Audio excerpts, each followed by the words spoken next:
Okay, so we are back to our Shalom Bayit Shiur, only for men. We're up to page 142, right? He says over here, she is me and I am she.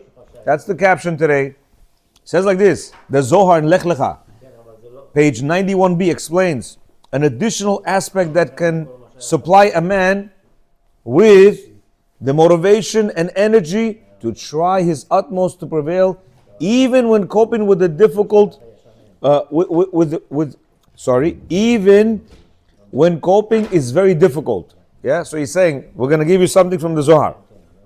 A man and wife are two parts of a whole soul, which at the time of their marriage are forged into one single soul. If man realizes that his wife is in effect himself, yeah, for she has completed him and transformed him into a whole person, he will immediately feel that there is no reason to hurt what is essentially his own self. Very difficult to understand for us. We think I'm one human being and my wife is another human being. And that's true. But the essence of a human being is the soul. Because without a soul, we're dead flesh. And therefore we're not living. So since the soul is the essence of the individual, of a human being, the Zohar wants to say that your soul and your wife's soul are really one. Happens to be that what? He split you in two. You should know that each one of us, and in fact, I think if I'm not wrong, everybody in the world has a spark of Adam Rishon, right? Because the essence, the soul of Adam Rishon, split amongst all. I don't know if it's all the Jews or the Goyim as well. I'm not sure. We have to maybe Jews, okay? So just like each one of us has a spark of Adam Rishon, correct? You and your wife split the soul. So he says she's actually you. So how can you bash her and get upset at her? It's you actually getting upset yourself. You understand? So he says understand this essence. But if he continues, to view his wife as an extraneous factor that happens to find itself in his home, and he only married her so that she would take care of, of her if only he married her so she would take care of her necessary obligations in this partnership and serve him, he will always be asking himself if he's getting the best of the deal or not. You hear? If I just married this woman just because she's another woman, then I will always have this thing where, but maybe that's not the right one. Maybe, I can get a better one that's going to do a better job. Maybe, I can get more. Yeah, maybe I can get a better one. Maybe this, maybe that. He says, no. This is the one and the only one. This is the one that Hashem, chose to be your half soulmate. And therefore you are now one. And when we understand this concept, wow, Hashem chose this individual for me? Yes. That's it. That's yours. I don't like it. That's not my problem. That's already your problem. Why? Because that happens to be you. Yeah? A person goes and looks in his mirror, right? And he says, I don't like the baldness. I don't like the fact that I got this birthmark over here. I don't like the fact that I have a big birthmark over here. I don't like it. You live with it, no? You don't start hitting your head. You bald guy, you no good. You don't do that. Huh? You don't do that. Here, look at him. He's got moles on his face. He doesn't take a razor and start cutting off. I hate this. He lives with it. Understand? You live with it. Again, but you live with it. He says you have to live with this half a soul that's it's part of you. Yeah? He says, if however, he internalizes the fact that they are actually two halves of a single soul that bonded when they stood under the chuppah. Yeah? He will understand the example provided by our sages of a man who took a hammer to put in a nail, but he hit his thumb instead. Should he, take his left hand and bash it because of the fact that the left hand, right, or wherever, the right hand, hit the nail. Right? Now he doesn't, you bleed, starts to punch this guy, takes a knife, starts to cut him out. Would you do that? Doesn't make sense. Chas v'shalom, you wouldn't do that. He says, your wife is your other half. When she's giving you a, Misha Barach or Misha Barach, right? She's giving it, you're supposed to say, okay, Baruch Hashem, It's me, myself, and I that's speaking to me, right? In order to make myself better. Yeah? You hear? So he says, any fool can understand, yeah, that both the right hand and the left hand belong to that one person. And if the right hand slipped and hurt the left one, should he punish it? Yeah? The same applies to a wife. If a man realizes that she is he and he is she, he will see no reason to hurt her, even if she's wrong. Rather, he will speak to her gently, affectionately, respectfully, trying to get her to accept his view, as is explained in the chapter of criticism. Again, you see everything he said. Look at the chapter of criticism. Look at the chapter of criticism. Look at the chapter of criticism. The bottom line you see in this book has nothing to do with Shalom Arush. No breast love, no nothing like this. Yeah, people are like, nah, breast love, no good, no good. The foundation of a marriage, remember that forever. The foundation of a marriage, to make sure the marriage is solid, zero criticism. You understand? No, how is she supposed to know? How is she supposed to know? That's not your business. Your business is to be her husband. You see? You're going crazy. First of all, she has no obligation to serve you. I'm sorry. She's not your she's not your servant. She's not your slave. She's not your maid. She's not your... If anything, you have an obligation to serve her. You gotta call, Jing Guang Guang, come, I need what do you call it? Pedicure, manicure for my wife, Rodriga, yes, please come. I need you to clean the whole house, My princess today, she's resting. Mr. Shmuley, the catering, I need a full catering for Shabbat today. That's what you're supposed to do. But it's not in our brains. What? Are you kidding me? Are you kidding me? The problem is not that she cannot cook. She could cook. She has no obligation to cook for you. Especially if she's working like his wife, or his wife, or his wife, or his, no obligation. So the fact that she does it, we have to be thankful for that. But forget about that. Even if she does have obligation, let's say even if she does, you have no right to speak to her with criticism and with constructive criticism, telling her what to do. You have no right. And if you do, remember we said it has to be nicely. And if you want to, it has to be 5-to-1 ratio. 5 positive comments.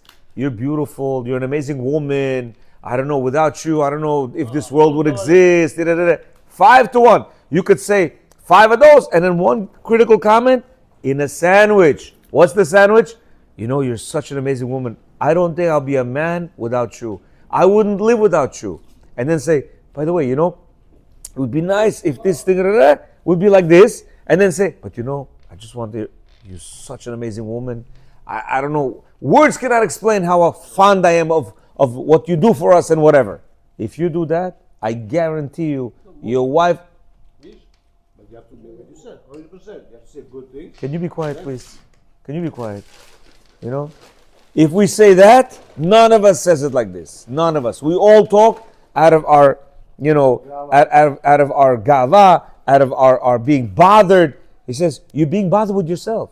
Your wife is your right hand. You smash it accidentally, and now you're screaming, you idiot, you this, you that. What's wrong with you? How can you do that? Like, what are you doing? Your wife is you. Understand? He says, the main job of a photographer. In summary, a nice story with a good piece of advice. He says, when Rabbi Avraham Yaakov Pam, Rav Pam, the esteemed dean of Yeshiva Torah Vedat, would sit together with a couple who had come to consult him about rocky marriage, he would tell them to bring along their wedding picture, the wedding album, if we get it after 5 years. He would study it together with them and say with a beaming expression, look at the happy smile on your faces. See how happy your mothers were at your wedding. Here is your grandfather dancing with you, his face glowing. Both of you decided to get married because you felt you were suited to one another and felt affection for each other. That's most of us, We get married because we want to get married. What a pity to ruin this. Let's try to patch this up with some good advice and see what has gone wrong here. I'm sure you will succeed with the proper guidance. I heard this story in New York from a Torah scholar. a disciple of Rabbi Pam. Yeah? He concluded the story by saying, I once participated in a wedding as one of the two required witnesses. Just as the groom was about to put the wedding ring on the bride's finger, the photographer approached the couple and stood between them and the witnesses. Yeah? He says, the other witness reproached him, saying, move over, what are you doing? Because the photographer, they always like to get into the thing. So the witnesses have to see the ring go into the finger. So if he's over here taking the picture, the witness in the back can't see. So he's like, oh, get out of the way. He says, this is the critical point of the wedding ceremony, the Kiddushin, and we must serve as witnesses, says the witness. You're in the way. I quickly turned to him and said, why don't we step aside and let the photographer get the best angle? He is just as important as we are. Perhaps in his marriage, this couple will stay married and not get divorced at some point in the future. We can see the giving of the ring as Jewish law requires, but from the side. He says, okay, the witness says, okay, let's move away. Let the picture guy take the picture. We'll from the side. Why? Because when they're going to see the picture in 5 years from now, 2 years from now, 20 years from now, they're going to be like, we got married, look at this, so sweet, whatever. Maybe they're not going to get divorced because of that. Us, they're not going to remember. The witnesses, they're not going to remember, right? Ibi? What happened? Where's the punchline? Okay, maybe we don't understand something. Let's see. He says, you're in the way. I quickly turned to him and said, why don't we step aside and let the photographer get the best angle? He is just as important as we are. Perhaps in his merit, in the photographer's merit, this couple will stay married and not get divorced at some point in the future. We can see the giving of the ring as a Jewish law requires from the side. Oh, so apparently he meant to say that, you know what, let the photographer be there. Don't, shoo him out of the way. This picture is important. Why? Because a person will remember, nobody forced you to get married. You came there willingly, right? This is not 100 years ago. Huh? And plus you gave the ring. And you said, yeah? You did all the actions. What happened now? What happened? Do you know what happened? And many people cannot believe this. You started making criticisms and the poor woman broke down. And as she became broken, slowly, month after month, if you lasted that much, year after year, if you lasted that much, decade after decade, if you lasted that much, you broke this woman to the point that she's now demonstrating feelings of a very sick woman. You understand? If a woman doesn't take care of herself, right, and becomes very sick, what happened? It's because of the fact that she didn't take care of herself, she became sick. You didn't take care of this woman and she became sick. So all the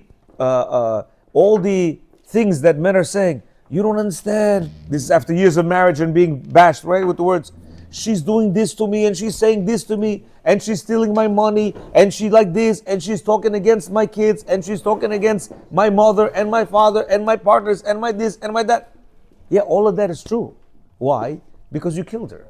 You basically beat her up and here she is lifeless and struggling to survive, you understand? And she's unable to.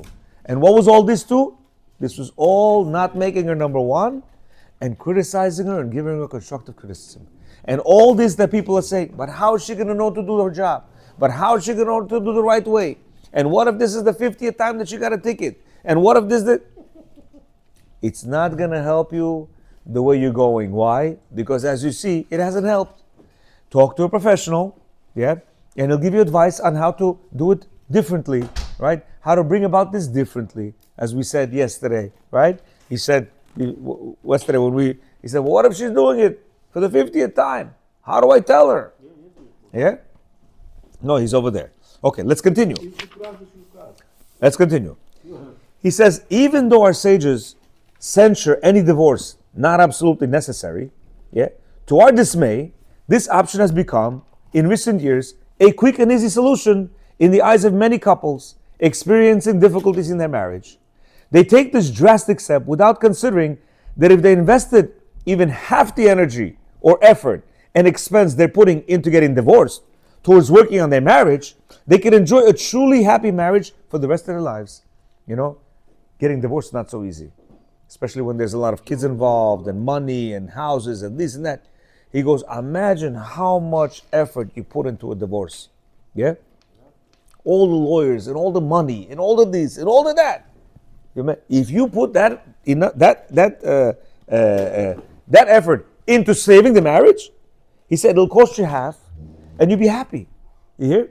What do? No, we go to the max, and go to the end, and suffer. And by the way, continue suffering, because if you have kids, guess what?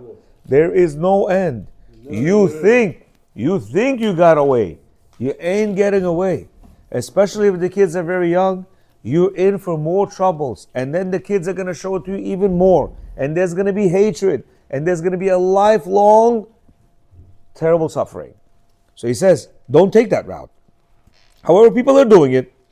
They would save themselves and their children from the pain and suffering and avoid the huge outlays of money for lawyers, hearings, alimony, child support.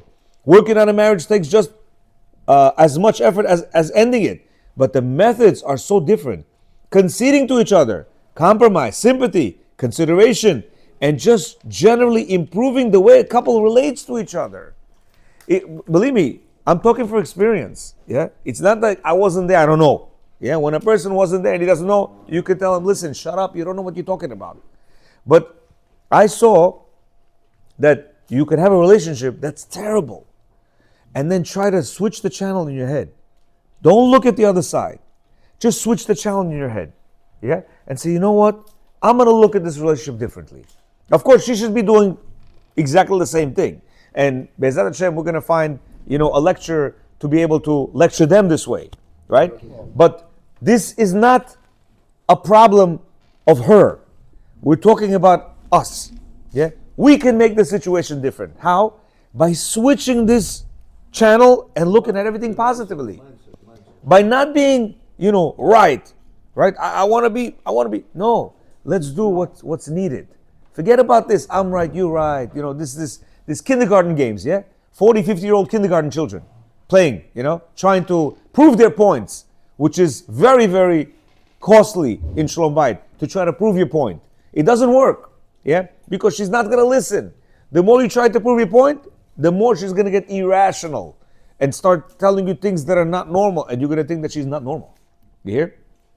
He says, without making any generalizations, although indeed there are times when divorce is warranted, getting divorced is not a decision to be made lightly. It can only be done after a tremendous amount of thought and consideration, and with the assistance and support of a Torah scholar with experience in marriage counseling. People get married and 8 months later, 1 year later, they get divorced. What happened? Where is it's an easy way out. It's one of those things where, nowadays, everything is disposable. Back in the days, it was not like this. A fork was a fork. A plate was a plate. A vessel was a vessel. I have vessels at home. I kid you not. We came from 1979. We still have vessels from 1979, USSR. With USSR stamping on the back. Yeah, why? That was a vessel. You hear? It stays for a long time. Nowadays, everything is disposable. We get a wife, disposable. Next. What is this? Yeah, they're fooling us in this world. Saying what? Everything is disposable. People are even disposing of their kids. I don't like her. I don't like him. Get out of the house. And mamash, they out of the house. You hear? Where do we hear this kind of stuff? You hear? So he says, studies have proven that those who have been through divorce generally experience negative side effects in their personal lives. Among them, loss of identity, diminished standard of living, declining self-respect, extreme changes in quality of life, damage to healthy communication with their children. And as we know, people don't talk to their children for many decades. Why? Because they're divorced. And one of the spouses says bad things about the spouse, whichever spouse it is, and the kids get to hate the children, the one of the spouses or both, and they don't talk to them at all. This is not the whole world of this. Huh? Not the whole world of this. You're right, but a lot of he's telling you in general. Shh, guys, it has been determined that divorced men and women experience far fewer moments of happiness and joy than those who are married. They exhibit symptoms of emotional distress that tend to worsen with time. They are also prone to more health problems and have a higher rate of mortality than married couples. Depression. A study of 200,000 divorced men revealed that a man who has been through divorce, even if he has remarried, is likely to suffer from various degrees of depression, with a high percentage requiring treatment with antidepressants. He says, according to the researchers, divorced men experience difficulty in maintaining relationships with their children from their first marriage, and with adjusting to new relationships with parents and family members of the second wife. This is aside from the general feeling of failure they experience, especially if their children are living with their former wife. He says, and the lack of natural flexibility and easygoingness that exists between a young couple starting out on their first marriage, it's not exhibited in the second marriage, because it's always tense, thinking, maybe this one is going to turn to be bad. You hear?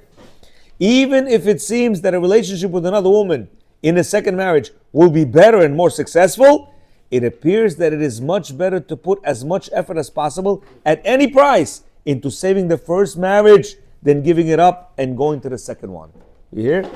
He says, always better to fix the first one than going to the second one. It'll look like you're thinking, no, the second one is going to be better.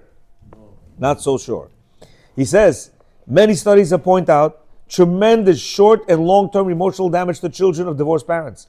According to psychologist Dr. Ofra Ayalon, the stages a child goes through when his parents divorced are similar to the stages of a grief for those who have suffered from death of a loved one.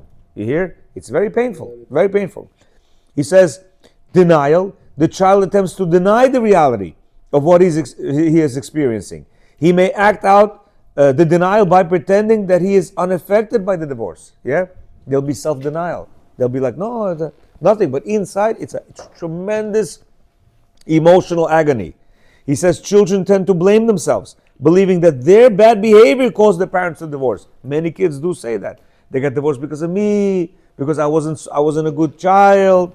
He says divorce is threatening for a child because he's afraid he will be not loved. He feels abandoned and neglected by his parents and may develop anger and hostility towards them. He says after the child has more or less accepted the reality of the divorce, he may experience grief and depression. At this stage, a child may begin to suffer from physical disorders, crying for no observable reason, loss of interest in school and friends, and a greater tendency towards solitude. See, when a husband and a wife are fighting, you think they're thinking about their children? 4 or 5 kids. You think they're worried about the children? They don't give a damn. Sorry, what kind of fight we're talking about? Cohen, right now this is not the comments. I'm saying when people are ready to get divorced, you think they're thinking about the children? What's going to happen to them? Ibi? Says these reactions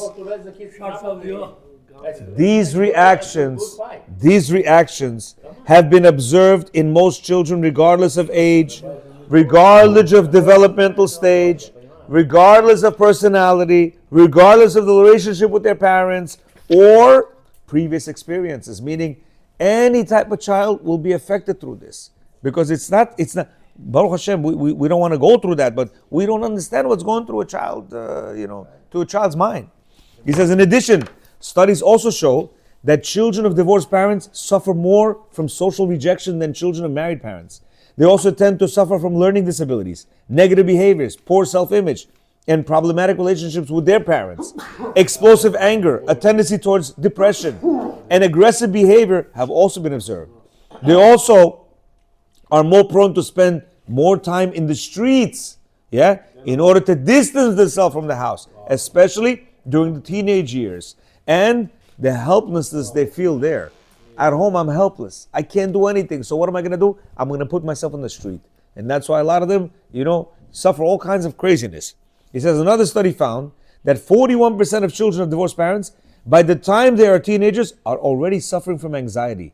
They are underachievers, suffer from low self-esteem, even when they are truly capable, and they're also occasionally violent. Researchers have found that children who were evaluated by psychologists and found to be relatively well-adjusted after divorce are more likely to suffer emotional breakdown. And when they reach marriageable age, researchers call this the sleeper effect.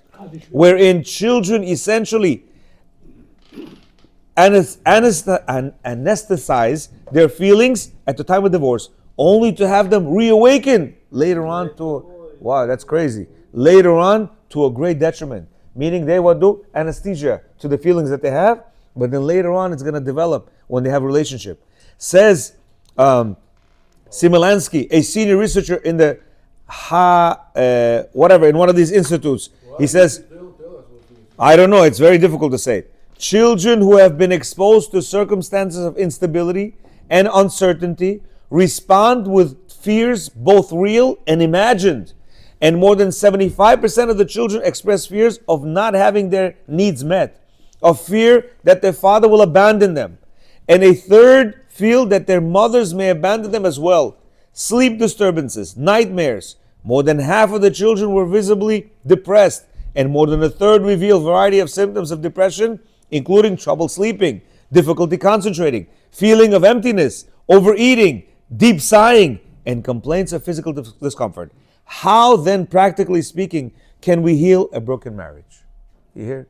Meaning, he's saying, besides you and your husband that are gonna chas v'shalom get divorced, if you have kids, they're gonna go through terrible, terrible situations in life.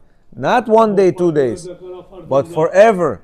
So he says how important it is to fix your marriage. Yeah, many people, they swear that no, my marriage is not like every other marriage.